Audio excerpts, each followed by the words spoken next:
what propelled me was my parents' terrible behavior. So they were ragers and they were cold and they were distant and they were, we had food, water, shelter, education, clothes, but we didn't have any nurturing. And I did a lot of therapy about that when I got to be an adult and I had my own kids. But in January of 1996, I just stumbled across a huge factor in anger, depression, irritability, shame. In other words, negative emotions. And it was sugar and flour. It was refined carbohydrates. So I was a yo-yo dieter after my two kids were born, and I had regained the weight. I was in a program for miserable personalities because I was raging and I didn't want to be. And I thought surely there was some kind of answer. So personal therapy and a woman's healing group. And then I started into the 12-step groups.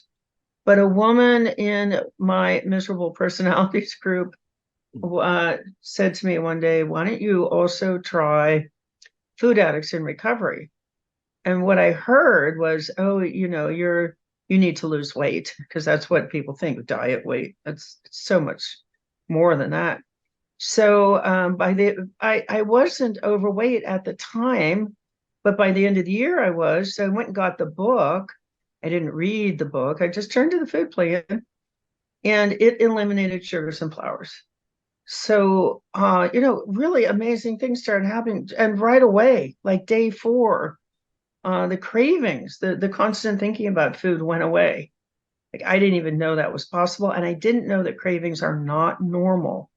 Cravings are indication that there's hyperactive reward centers in your brain that are making you crazy. Cravings are not supposed to be there. We're supposed to be hungry, periodically through the day as we run out of fuel. But we are not supposed to have cravings in our brains. So that was my first indication that something was up. The cravings went away on day 4, like right away. And the brain fog lifted and the fatigue lifted. And then that week, even though I was eating a lot of food, I'd lost 2 pounds. And the next week, I noticed that my allergies were much better. I have real allergies, suffer like watering eyes and sneezing all the time. And that a lifelong sinus infection had cleared up.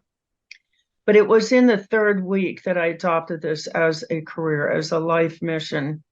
When I looked back, it was January 18th, 1996. And I looked back over those 18 days and I thought, everybody in my family's been so good.